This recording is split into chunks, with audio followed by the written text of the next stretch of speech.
Backing up. Backing up. Oh yeah. All right, backing up, backing up.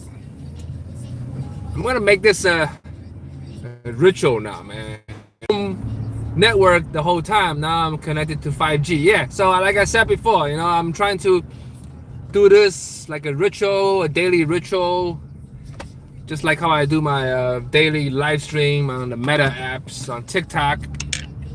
I'm gonna do my live stream every day on YouTube, the greatest. And this is not a social media; it's a search engine.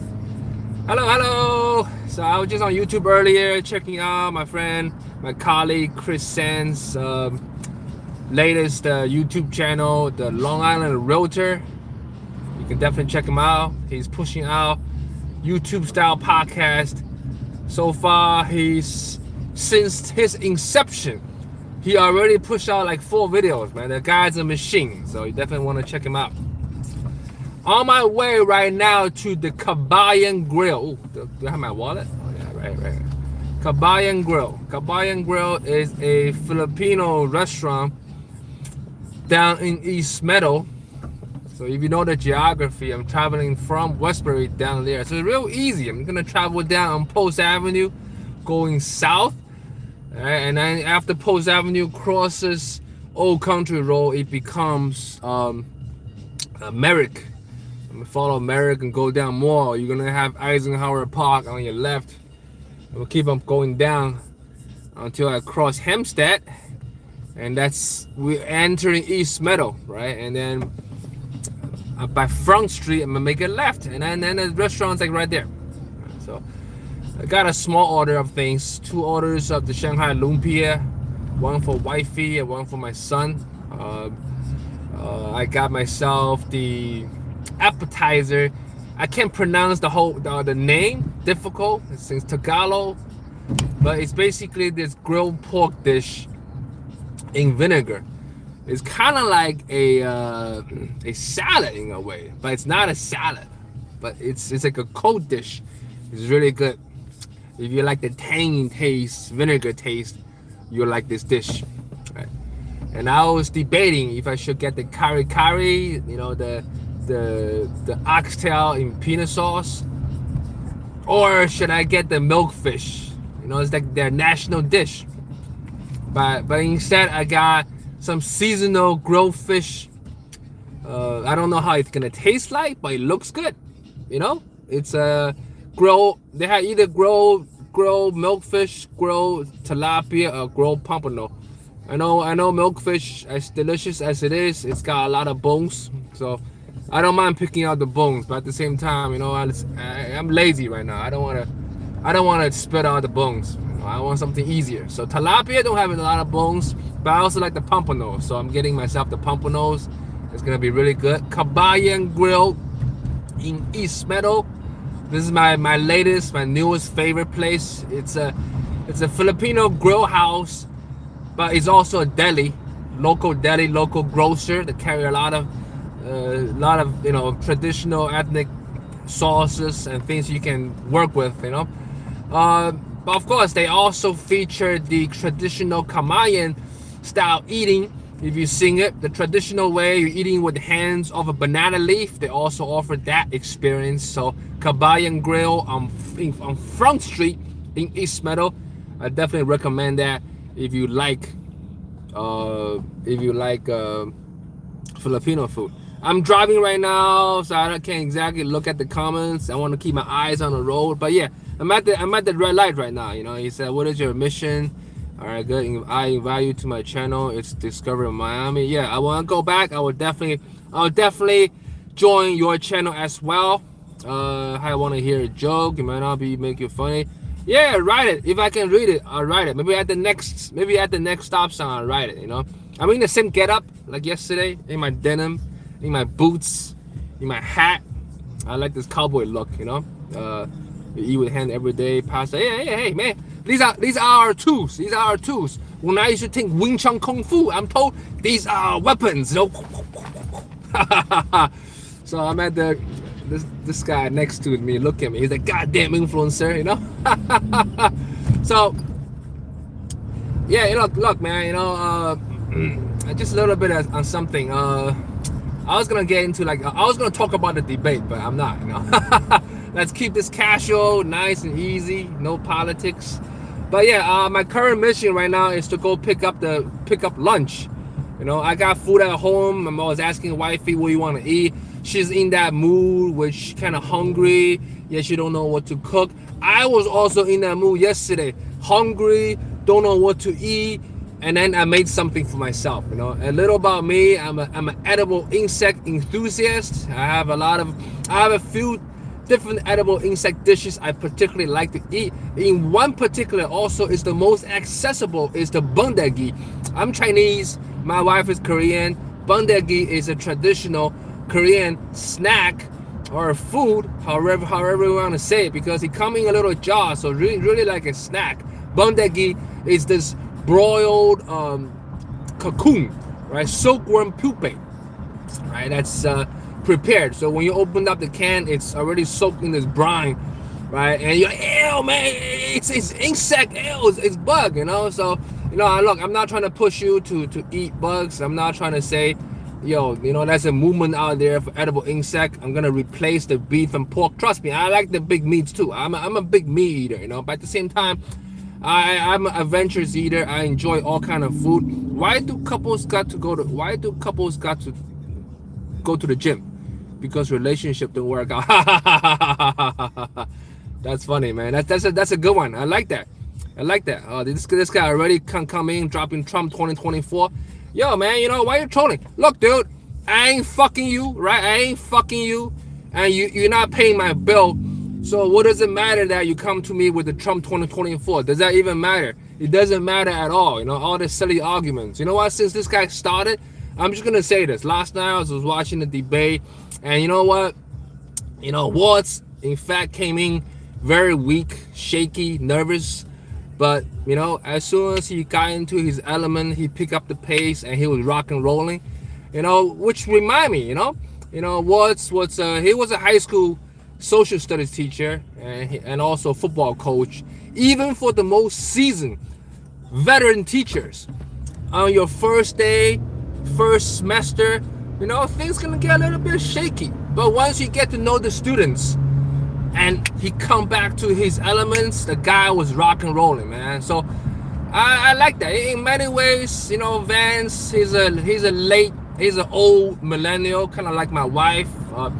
I'm a Gen X, but my Gen X is contested because people say 1980 is a millennial. Some people say 1980 is the last year of Gen X. Regardless, okay. But I'm just saying, Vance, this annoying millennial, and I feel he has that high school varsity football player energy, and just happens so Watts was a high school varsity football coach. So in a lot of ways, I feel like these days politics is like a one big high school cafeteria, people throwing food around, and so I feel like last night's debates, Watts was definitely the adult. He was definitely the teacher. Toward the end of the show, I can clearly tell that Vance, he's running out of contents, and he was just basically, he was struggling. He was piggyback off Watts the whole time, And I love the whole talk, blaming Kamala on the border. Kamala was never even on the border. It's not her decision. All the executive orders come from Joe Biden, and there's no such position as the border czar to begin with, And what I can say about Kamala in her history, she was hated. She was hated for her tough top cop policing stance. She's hated, hated by, especially by the liberal community, because she practiced the conservative law so well, so good in the fact that Donald Trump even endorsed her, sent her money twice, So out of all the Democratic donation Trump have sent out to Kamala's attorney general re-election, it definitely warmed them there. But Kamala obviously this is dirty money and she's not going to take it, right? So another thing is that what has she done for the last 4 years for the border? I want to ask the same thing for Donald Trump. What the fuck have you done for the 4 years you were in office, spending more than $3 billion on this wall, right? On this metallic wall which you can manufacture using machine to put it in. Look, man, it's not like the Chinese Great Wall where people have to lay the stone down brick by brick. Man, you know, this is like a manufactured wall. $3 billion, 4 years, not finished. And the finished part, people can climb it like a tree easily. So what the fuck, you know? So seriously, you know? So for me, if you ask me the debate, Woods got it, you know? So, but that's not the whole point. This is the whole point that this guy came in and started writing stuff. You're Chinese, but your accent so American. Thank you very much. I've been here since 1991. It's been a long time. I don't speak perfect English. As a matter of fact, when I first met my wife online, you know, I was writing to her in English. She was impressed with my writing style. You know, I write, and I'm a published writer. As a matter of fact, I'm also a seasoned mental health advocate, Tourette syndrome advocate. I have published my work on newspaper and journalism in regarding to mental health, Tourette syndrome, and some also politics opinions. So I write very well. So when I wrote to her online, we met up at online. She didn't know how I sound like. So when she first called me up, the first thing she told me, yo, you sound like a Chinaman.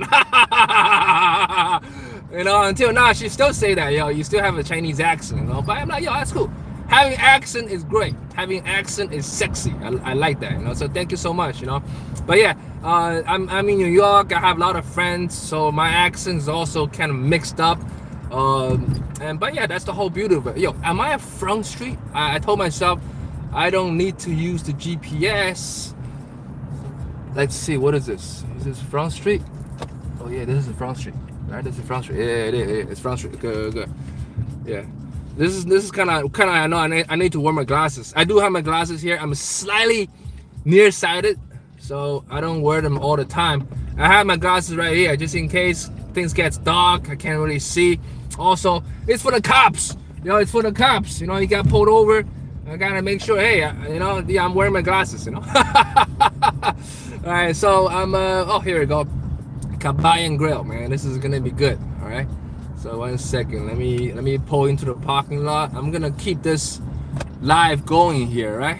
But let me pull into the parking lot first, and then I'll take you inside, right? I don't want to be all intrusive. I don't particularly like the influencer style where, you know, people don't want to be on camera. Not everyone likes the camera, right? Let me park a little far here. And I'm not the type who want to squeeze into a spot just so I'm close. I love to walk. I'm a real estate agent. I love to walk. I love to be out there. So I purposely pick a spot that's further away, right? So let's go check this out. You know, hey man, I love your style. Thank you very much.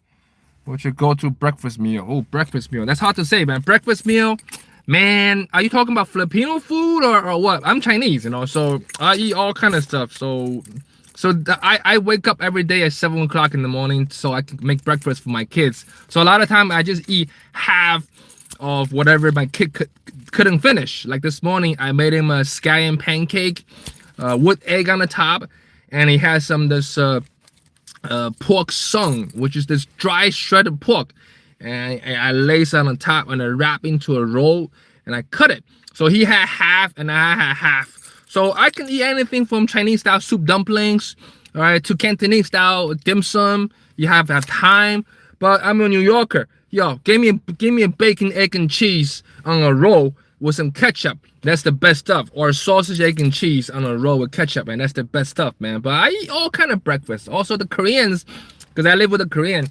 wife. So Korean don't exactly have a breakfast culture. So for them, breakfast is more like eating last night's leftover dinner meal, basically. This is one of the reasons why a lot of Korean restaurants open 24/7, because they're able to serve entree 24/7. So if you ask me about breakfast, that's what I like to eat, you know. All right, so let's go grab this food here. Now, let's keep a little bit discreet, right? Like I said, I don't want to make too much noise. Respect the privacy, even though, hey, I'm live streaming. People don't always appreciate it. But let me change the camera here. So we're at Kabayan Grill. All right, so we're at the parking lot. You see Kabayan Grill up there. See that? Right, Front Street. Right? So we're here. We're gonna walk a little bit. All right.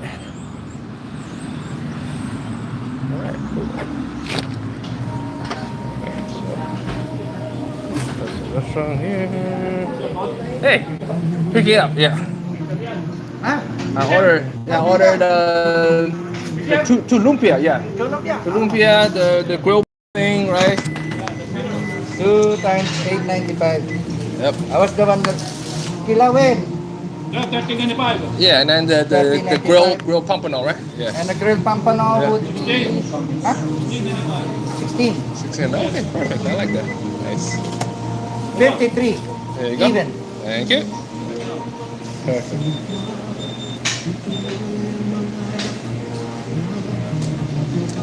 I tried your food 2 weeks ago, man. It was so You did? good. Yeah. Oh. So I want to You come live back. on the hood? I live in Westbury. Oh. I'm a real estate agent up in Westbury. So, yeah. Okay. So do come by or call first before you. Yeah. As a matter of fact, I'm live streaming right now on YouTube. You know, I've been talking about this place. Yeah. So. Say my name, Paban, Howard. Shout out from Kabayan, huh? Shout out to Kabayan Shout Grill out in to East Kabayan Meadow. Grill. Yep, that's What's it. your next name? YouTube? My last name is Chow. YouTube? What's my last name? No, live streaming. Where do you do your live streaming? This one, I YouTube? do a YouTube, Facebook, Instagram, TikTok. I got all kind of platforms. Shout out from Kabayan Kabayan Grill East Meadow, huh? What's your Oh yeah, you can find me. It's my business card. You know. okay, shout out for Howard and Bayan and Kabayan. Yeah. Thank you. Yeah. My name is Brian and this is Howard. Hi. Shout out to Kabayan Grill. You know, yeah. Yes, thank you. Hey, thank you so much. I'll see you next time. Okay. Thank you. Take care, boss. Take care, guys. Thank you. Bye. This is great. This is great. You know, the folks are cool, man. They like that. You know, you gotta be respectful. You don't want to just get inside and don't even communicate. You do your work, and then you push your camera in their face.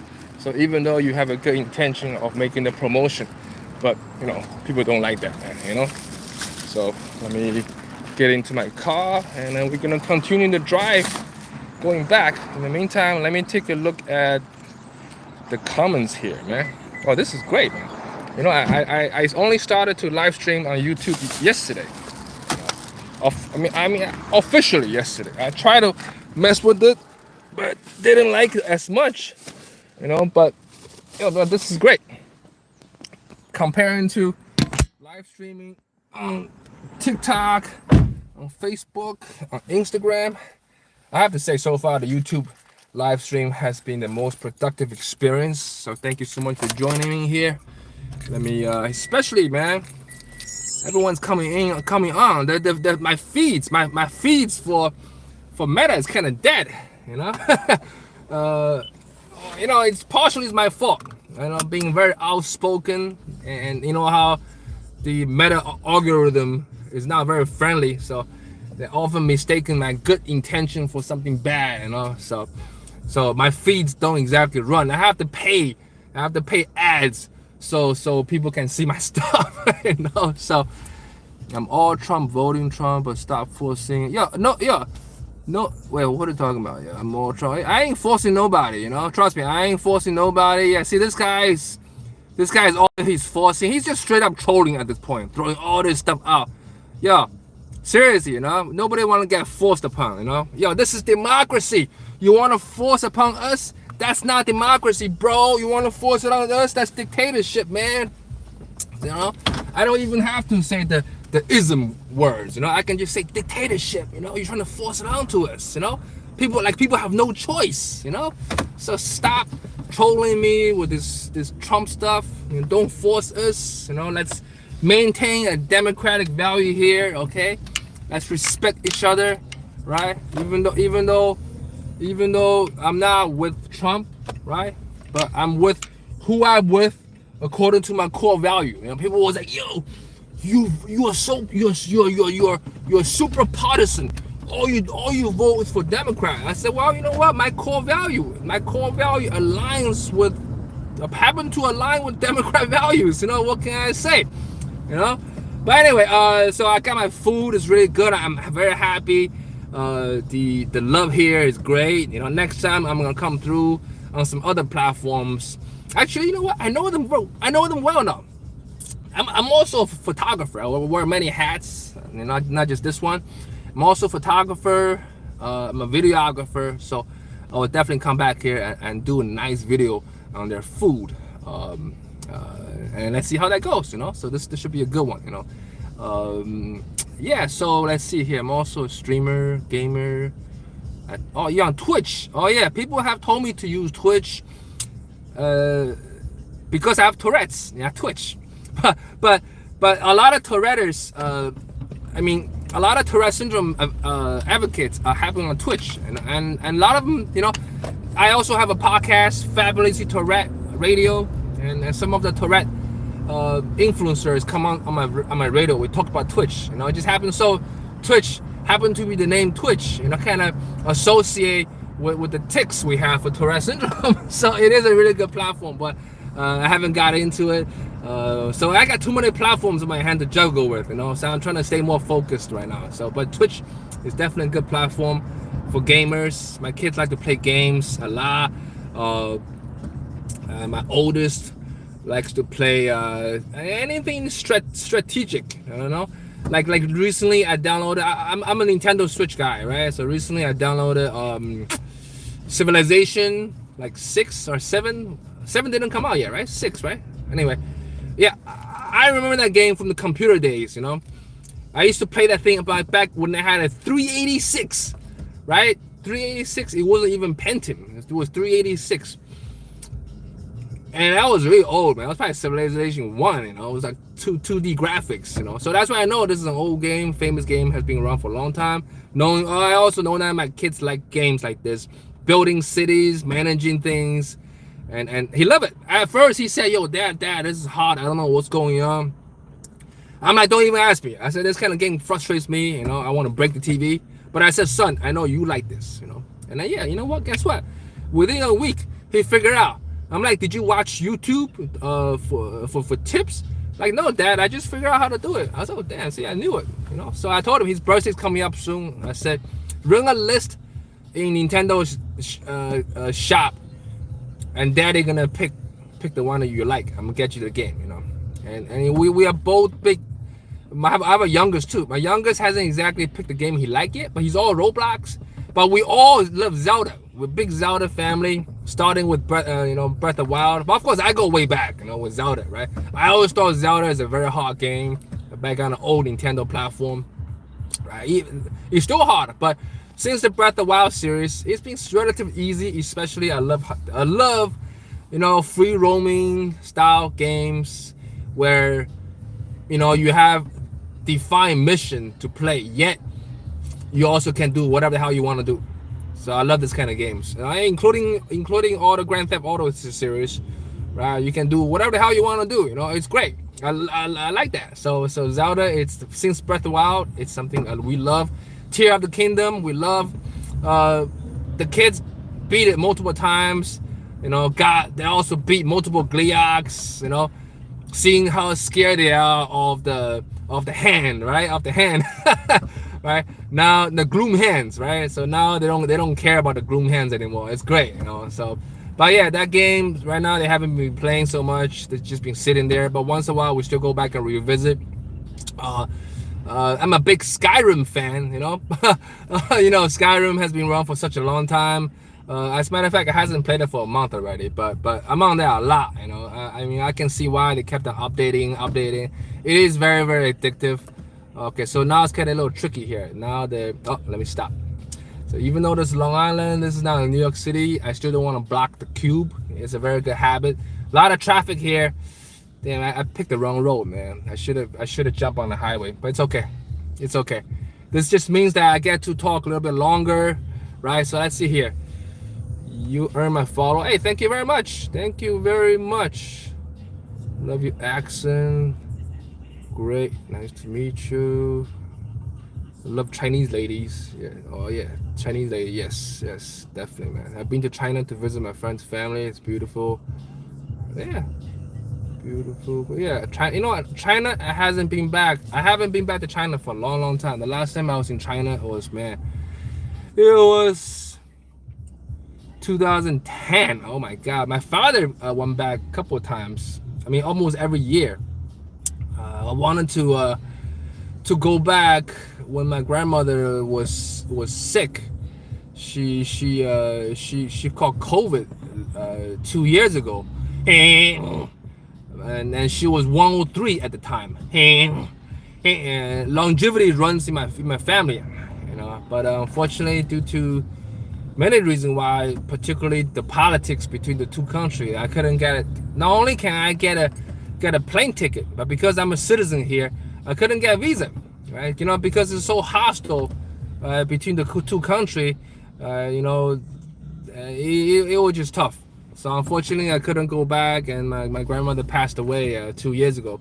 But she had a fulfilled life, 103, more than a century old, and she was a writer. She was a writer. She was also a translator. So some of her most famous piece for translation was Wuthering Heights. There were other translators who translated Wuthering Heights, but she was definitely among the first who did it. And she left behind the world a book called 100年许多人许多事. So basically means 100 years, a lot of people, a lot of things happen, right? So it documents, it's an autobiography book, documents her life from the beginning. She was born at a time when feudal China monarchy was just overthrown, a fresh new Republic of China, but very corrupt, still constantly influenced by imperialism coming from the West, but as well at the time imperialism coming from Japan. And she grew up, she was born in an affluent family. It was an aristocratic family. At the time where men were basically king of the house, she living that type of northern style. She was born and grew up in the northern port city of Tianjin.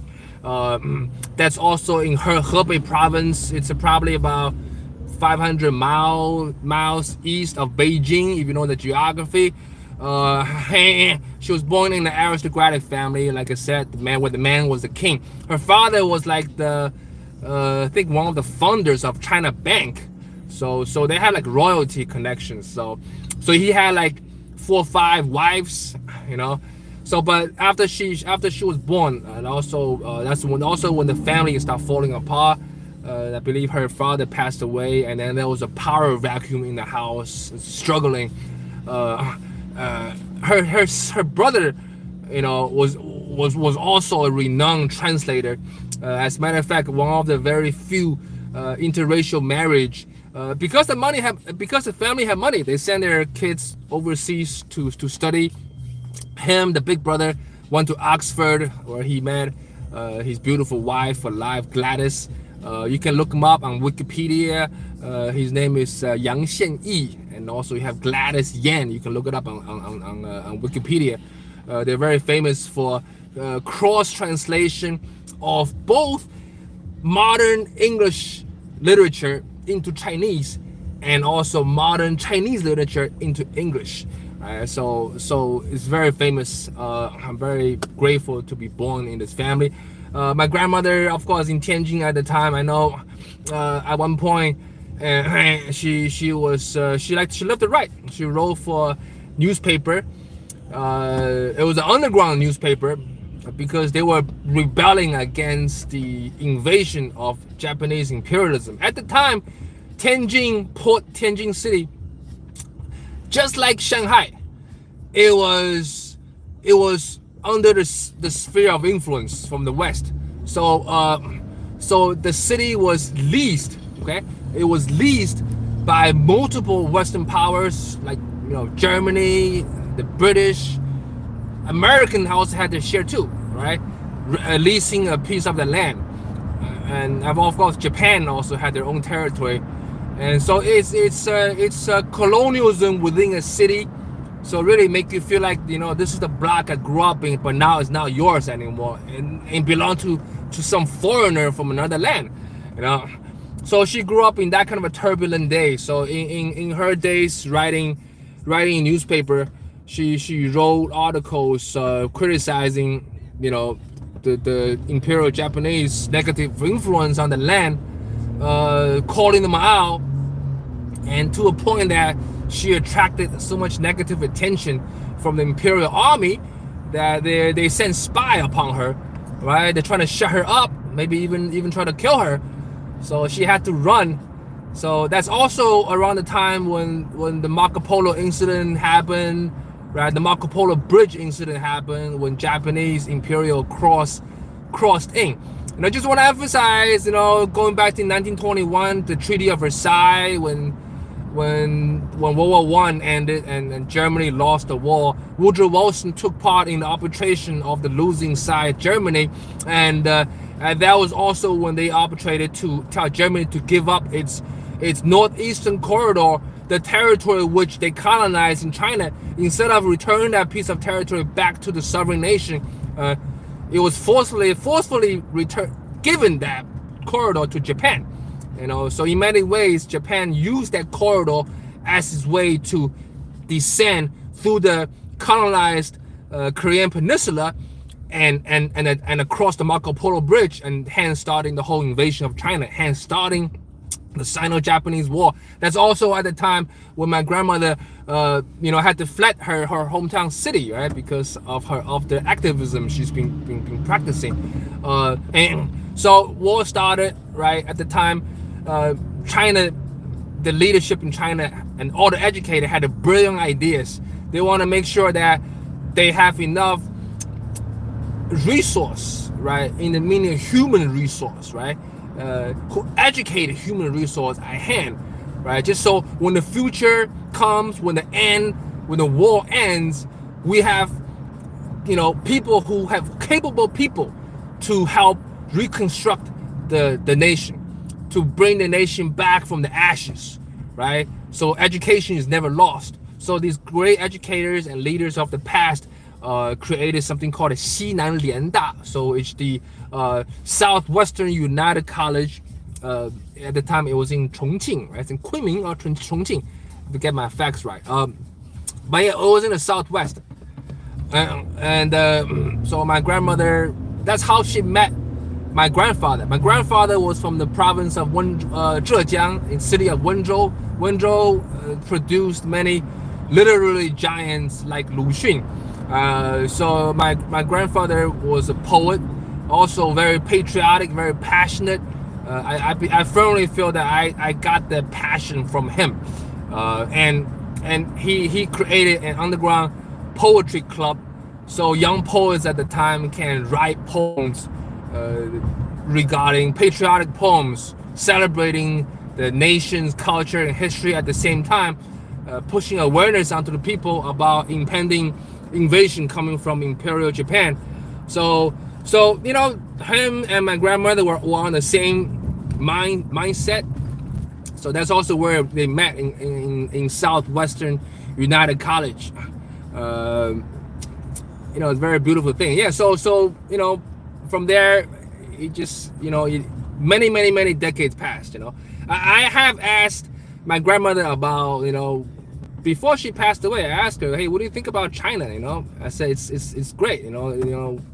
At the time, China just celebrated its 70th anniversary. We're talking about not China in the whole 4,000 year history, but we're talking about this one segment of People's Republic of China. And I asked grandma, I said, you've been through, I said, not only have you seen the good stuff now, right, but you also been through the really dark days, right? The days where you're getting chased, the days where your own people, right, made you suffer, right? We all know about Great Leap Forward, right? We all know about especially Cultural Revolution.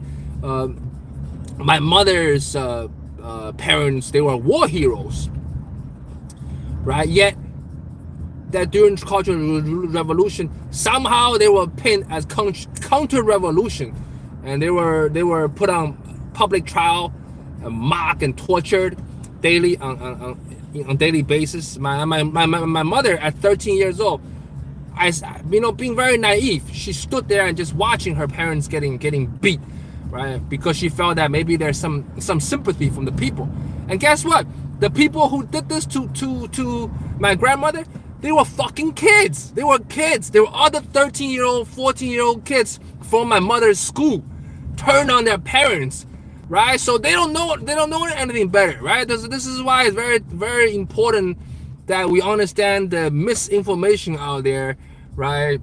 For people who have political gain, sending out mixed messages. This is for both parties. Very dangerous. It's for the young people, for the youth who don't understand everything. Yeah, you're pushing down these ideologies. Is very dangerous. So my grandmother too, from paternal side too, she went through great amount of suffering because of her tie to the West, because of her wealthy, type of home she grew up in, and to the revolutionary guards, to the red guards, she was an counter-revolution, but she's always been very, very positive minded, so things can't really break her, right? So you know what grandma said to me? She said, yeah, I seen a lot of things, right? I heard a lot of things, but bottom line, she said, I can't believe, at my age now, I get to enjoy, I get to enjoy just pure luxury, right? The luxury of living, able to have food whenever she want. I grew up with no air conditioning in China. We have one fan blowing. My grandmother used to tell me, it's so hot, don't worry, right? Just calm your soul. When you feel calm, you also cool, or look far at something green, you'll cool down. So now she has AC, right, central air, and she feel great. She said, hey, I don't got much complaint. It's not easy to get there. There has been bloodshed and there has been unhappy stuff, right? But she said for anybody, any country, it's not easy to get there, especially in such a short time, 70 years to get to this level. It's incredible. So she said, at her age, she has nothing to criticize, to leave behind, but she just want to leave behind some happiness, some joy, something for us to think about, the deeper things, So I appreciate what she has said to me. As you can tell, the conversation is winding down. I'm near my home right now, so hey, shoot me a message. I will check out the comments, right? Ask me some questions, throw some topics. Although this channel is about Long Island vibes, it's a pseudo food review and real estate advertisement, but foremost, I'm a storyteller. As you can see, I've been trying to tell my story. So far, TikTok has been the best place to share stories for me, but I have always wanted to share my stories on YouTube because I know this is a better place to share story worldwide. So I'm also very easy to search. Do I miss living in China? No, I don't miss living in China, right? So because I came here in such a small age, in China I will be missing living here, right? But there are elements I do miss, small details and things, this and that. But no, I don't live in China because I haven't lived there for a long time. I've been here, I will say, all my life at this point. I mean, I grew up there. Some of my core value was shaped in those days, but I was homesick for America. I was homesick for New York, So let me double check any other comments I haven't answered. None of the political comments I see here. I'm not gonna answer none of that. Why do go? Yeah, that's a good. That's a really good joke. I was going back at it, looking at it. All right, great, awesome. This has been a great live stream, and I'm gonna come back again tomorrow. Like I said, I'm gonna make this into a thing. So again, here's the boring stuff. Peter Zhao, licensed real estate agent with Home Smart Premier Living Realty, and thank you for following me here. And if you like this content, definitely subscribe to me. Don't forget, I'm also on Instagram, Facebook, and TikTok. Fabulously Tourette. Thank you for watching. Take care.